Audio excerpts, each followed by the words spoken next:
What's up, SportsEthos? Good morning here from the Philippines. Good evening there if you're watching from the United States. Pardon my lighting, it's a bit of a gloomy day here, but you've got me here, Rotomancer. And we're going to be giving you the waiver wire show.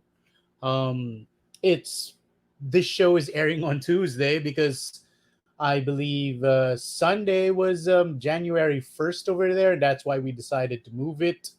That said, uh, it's time. And first of all, allow me to greet everyone a happy new year. Hope you all celebrated the turning of the calendar in a fun way with family, friends, and whatever. Uh, all right. Still no Ethan. I'm gonna be following up with him, and hopefully we're gonna have him on soonish, and we're gonna be ready to rock. All right. So waiver wire pickups. Landry Shamet, obviously, he's a name that has to be on everyone's radar after returning from his brief injury. He's somebody who probably was dropped and should be added once again. Uh, eh, News wise, let's dig deep and discuss the Zion Williamson hamstring injury, right? Hamstring, quad, whatever. He's going to be missing multiple weeks at the very least. I think he's set to be reevaluated in 3 weeks, and that's a big bummer because he's simply such a dominant force, especially when it comes to the points and field goal percentage categories. He can pretty much carry almost any fantasy team, uh, at least in field goal. And obviously, when it comes to points, he's just a freaking beast. Now, who are the worthwhile ads?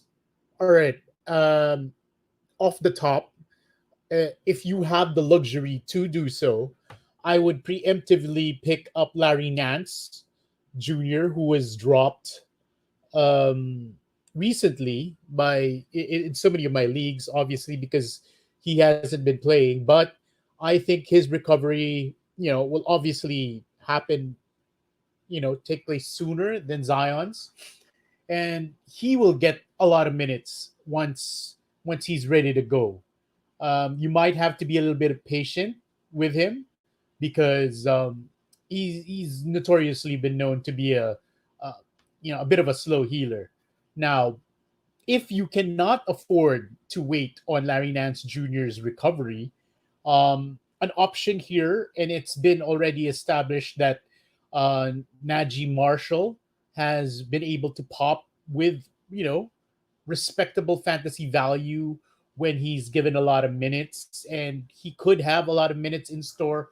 Obviously, Brandon Ingram is still not close to a return. Yes, he's seen some increase in his activity, but there has been no word of contact, and contact is that key word we're obviously looking for when it comes to these news reports when pertaining to a player's recovery, because contact obviously means that the player is capable of handling um, such a thing, and that means he is getting close to a return, obviously. Okay, another guy who I've been looking at and who has been a popular pickup in a lot of my leagues um, is Victor Oladipo.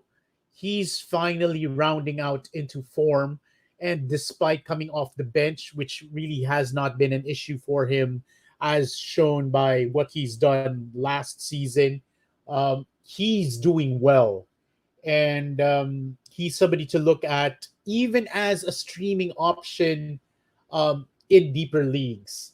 So give Oladipo a look. I like how he's playing. I like the numbers he's been putting up. It's very encouraging. I think that we have not seen the best of Oladipo just yet. All right. Um, all right. So, all right. We have a question here from Ernest.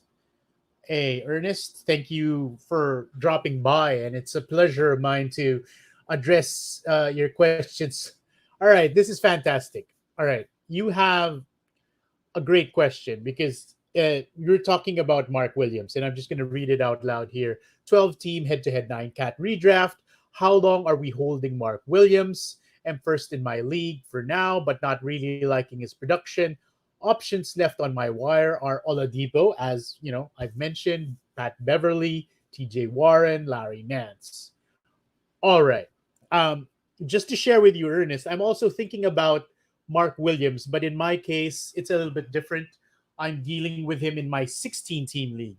I actually um, used up my waiver to pick him up, but I was 15th, so that wasn't really as big of a deal.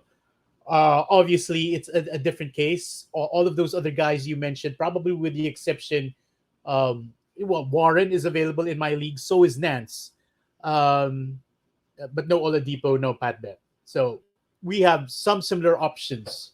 Uh, just to share some insight with you, I have gotten a message from one of the managers. He was offering me like a Monte Morris straight up for my Mark Williams. Um, now, the the key thing here that I'm looking at out of the Hornets camp is that Nick Richards has completely been edged out of the rotation altogether. It's not he's getting 5 minutes, 7 minutes, he's out. And Mark Williams has been the exclusive backup to Mason Plumlee. And that's the thing. Now, the last couple of games haven't been good. Williams has been playing fewer than 20 minutes. The production has been so so. While his production is, I would say, reasonably okay, could be better for a 16 team guy like me, he's obviously not, doing enough work to hold on to hold on to in a 12 teamer. Obviously, he's somebody that we look at as a player with potential because of his skill set, his size, his projections based on what his scouting report was like coming out of college. Now, that upside might not come to fruition right away in his rookie year, and that's something that might be a concern to you. That those numbers that might not come right away. Also, largely in part because Mason Plumlee has been playing much better this season than he has compared to last. Um, Obviously, I would consider Oladipo in a 12 team league over Williams. I think that he is trending nicely. I also like Pat Beverly because Beverly has he was off to a slow start. Um, but guys of age like Beverly sometimes take time to get into proper regular season shape, and I think that's the case. That was um, the case in his situation, and now that he is in proper game shape, he is playing much better. TJ Warren is not somebody I would recommend in a 12 team league. He's been far too inconsistent. So um, the fact that he's on a wire in my 16 team league, several actually, says a lot. Um, so I'd stay away from him in 12 team. Now, as I mentioned, I don't know if you were here um, when I was discussing him. Larry Nance is going to be a huge beneficiary um, once he returns from the absence of Zion Williamson. I obviously expect Nance to be back sooner than Zion. Um, Nance was just killing it prior to his injury. He was obviously a 12 team guy, given that he was providing all of these cash counters, defensive stats, rebounds, etc., etc. So I like Nance. So to rank those guys, my prioritization would be again in a vacuum: Oladipo, probably Nance, then Beverly. Again, ignore Warren. But I would um, finesse that depending on your actual team needs. Since you are in a head-to-head team, head-to-head uh, format. So know your team strengths, target what you need to target. But overall, I like the value of Oladipo moving forward, and Nance especially. Pat Bev might be somebody you'll end up throwing a bit later on. Okay. Uh, all right. I just like to, interestingly enough, share somebody who's been on my radar, or who's been, sorry, not on my radar, but somebody who has been a hot topic on my mind, and that's Jalen Smith.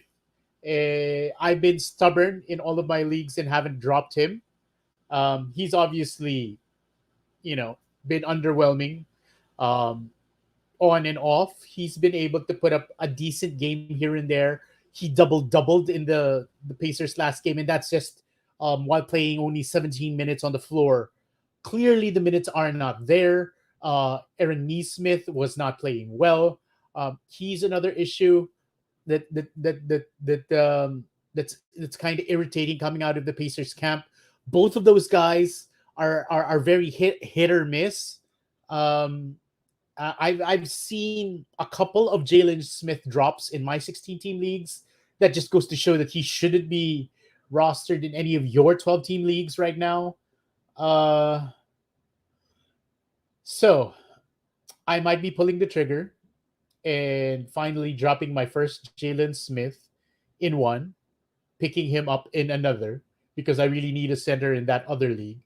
But where I'm dropping him is, well, I'm obviously going to be wavering, uh, using up my waiver position, dropping him in favor of somebody more useful, more fitting my needs, and that's hoping to get Tyus Jones of the Grizzlies. Um, he had a pretty good game the last time around with the Grizzlies. He had like five threes and something like that. Good points. But basically, I'm looking for something specific, a couple of things specifically that he brings to the table, and that's assists and steals. Two areas that my team is lacking in. Things that Jalen Smith no longer provides or doesn't provide. Actually, it's a two center league, and which is really tough for 16 teams nowadays, and I was holding on to him mainly for his center eligibility. But uh, that I have Mark Williams, I have Mo Bamba, who are very low end options, but they should do. My primary center is Nikola Jokic, so there he is carrying my team. I'm currently in first place, which might not in the standings, which might honestly not last too much longer because the guys on my heels are guys with teams with Luka Doncic, Laurie Marketing on their teams, and they've just been killing it. So yeah, there. Um, I'm giving up on Jalen Smith partially. Yeah. Uh, so going back, I did mention, yeah, Landry Shamit as a must add, obviously. Um, and I think that I am liking a little bit more um, for deep leagues somebody like Kenrich Williams, who is supposedly starting tonight. That's a big deal. I think that he has shown that you know he can deliver when given minutes. Not great. I mean, obviously he has a clear cut ceiling, but you know could have been worse, right? Um, Now, another name I'm probably dropping soon, Terry Eason. I offloaded one share. I got offered Zubats for him. It was not as difficult a decision as I thought it would be, given the fact that Jay Sean Tate is on his way back. That's someone that is going to hurt my Terry Eason uh, again, and I'm not liking it. Uh, Obviously, I don't know what league depths you guys are at, but uh, Alec Burks should be rostered everywhere. I've been blurbing him the past several games. I've liked what I've been seeing. Uh, and obviously, grain of salt here. This is with Killian Hayes still serving out his 3 game suspension. Yeah. Alec Burks, even though he's come off the bench, has still been productive, providing points, threes, a bit of assists and steals here and there. Um, yeah. So I like him as a pickup everywhere, just on the off chance that he's lying around there on your league's wire. Uh, just a little note that was off the top of my head, and it kind of stuck because it was very notable. Um, Drew Eubanks just came up with a huge double double and something like seven, was it 5 or 7 combined steals and blocks last night. Obviously, Nurkic didn't play well. He's coming off an illness, so Eubanks stepped up and played really, really well. Um that's not going to be the case again. I noticed him being a popular pickup in some of my deeper leagues. Uh, but the fact of the matter is, once Nurkic gets back to closer to 100% or 100% health, that's just not going to be the case anymore for Eubanks. Okay. Um, all right. Moving along. Okay. Uh, I am looking at players who are trending well as of late. I will be breaking down players who are, kind of surprising over the last couple of weeks. Players, who should be in consideration as a pickup. DeAndre Hunter returned, played okay, but that was just 1 game. His return game is encouraging, but as a result of his return, we've seen the drop um, in value of AJ Griffin, who certainly must be um, dropped after that. Um, I think that Mason Plumlee has now officially entered into the 12 team league conversation, at least over the course of his last 4 games. He's been averaging a crazy double double of 15 and 11 and a half with 1.8 blocks. Even though he's not a long term hold, he's definitely worth a streaming uh, option. Oh yes, obviously another name that should be looked at is Jalen. Jalen. I'm sorry if I'm repeating it because there's Jalen and Jalen Williams of the Thunder. Let's just call him J Dub. I hope you all know his nickname because that's his nickname. Um, Over the last 3 games, he's been averaging 15.7 points, 1.3 steals, and a block per game. But shooting 58% from the field and 85.7% from the line. Now that's a big deal as far as I'm concerned, and you're playing in category leagues. Um, you know, that's somebody I'd really look at. Daniel Gafford should be somebody who um, is rostered in all leagues over the course of this duration that Bradley Beal is on the shelf.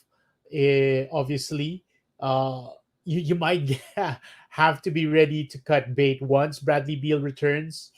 But as a placeholder in the starting lineup, Gafford has been simply amazing. Mainly thanks to his blocks. We're talking about 2.3 blocks over his last 4 games. That's been pretty good. Um, Obviously, over the past week, Oladipo has been, a top 60 player. All right. Um, and that's something that's quite interesting. Um, all right. Here's somebody who is, you know, of interest to a lot of people, and that's Robert Williams. And he was somebody who a lot of people sat on at the start of the season, hoping that he'd make a productive return. And the thing with it is that he still hasn't been producing the numbers a lot of people were hoping to see. Now, is he a hold? Yes, I would say so if you can afford it. I've seen, I've read questions asking for my opinion on Robert Williams trade scenarios in their leagues and whether or not they should accept Robert Williams. Um, I think Time Lord just needs more time. No pun intended. Actually, in order for him to recover and get closer to the kind of shape that he was uh, in last season, and I think that's something that's gonna be worth a look if your team is playoff bound. At this point in the season, you should really know if your team has a shot at getting into the playoffs or not. So if you are a playoff bound team or are within striking distance of the playoffs, Robert Williams is somebody who could make or break your team's chances uh, right there. Okay, now who else? Oh, I'm sorry. Okay. Another injury of note is Kelly Oubre, who is set to undergo surgery and is going to be out for at least, multiple weeks. I think it's 4 to 6 weeks recovery time. That's obviously a huge blow um, to the Hornets. Uh, Whether or not he plays, we will see more of PJ Washington, but he's been on and off. But the uptrend of PJ Washington over the course of the last 8 weeks has been good, and I like that, obviously.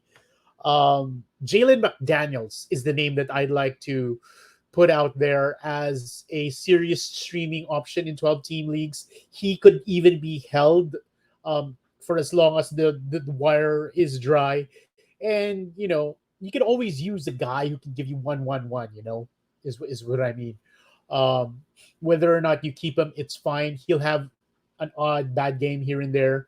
For deeper leagues, I would consider recommending Cody Martin, who might be worth a pickup because he's set to return soon. And all of these guys, McDaniels, Martin, even probably Dennis Smith Jr., will be getting a lot more minutes with Ubre out. Obviously, it's a big blow for the Hornets in terms of their scoring. Right now, they only have two legit scorers, and that's Lamelo Ball and Terry Rozier, because Gordon Hayward suffered an injury, and as you know, Hayward's almost always gone um, for multiple occasions or for an extended period of time every season. He's a slow healer, obviously tough. He was just dropped in a 16 team league for obvious reasons. Um, but yeah, I like Jalen McDaniels first, Cody Martin much deeper, right? Um, and I think that's it as far as those key recommendations are concerned. Uh, Rui Hachimura has been making some noise, playing inside the top 100 over the last week, but I've never been a fan. Pretty much he's actually too much of a vanilla player as far as I'm concerned for my tastes. But that said, a boost in points is something that you don't often find off the wire, and it's rare, ironically speaking, that but that's all he really brings to the table most of the time. He's not very heavy as far as peripherals are concerned, and yeah, there you go. So this is going to be a quite a short um, show for tonight. And the last name I was going to put out there, since Larry Nance is injured, is actually Jackson Hayes. I really think that the Pelicans are going to lean on Hayes in the short term while waiting on Nance. Hayes will see at least a few more games of boosted value. He might be worth a stream. I've seen him picked up in some of my 16 team leagues. I'm not sure if he'll really be worth a look in 12 team leagues, but if you're an aggressive manager and have the moves to burn, Jackson Hayes is another name that you should consider aside from Najee Marshall. All right. So those are the key names I wanted to put out there. Biggest of which probably would be Oladipo. I really like him. I like the trend. Um, so there. Thank you very much for joining me. Uh, Again, Happy New Year, everyone, and stay tuned. Follow me, there on Twitter for the latest. And if you have any questions, just holler at me there. I will respond um, as soon as I can, obviously. So, thank you, and have a good day, all. Bye.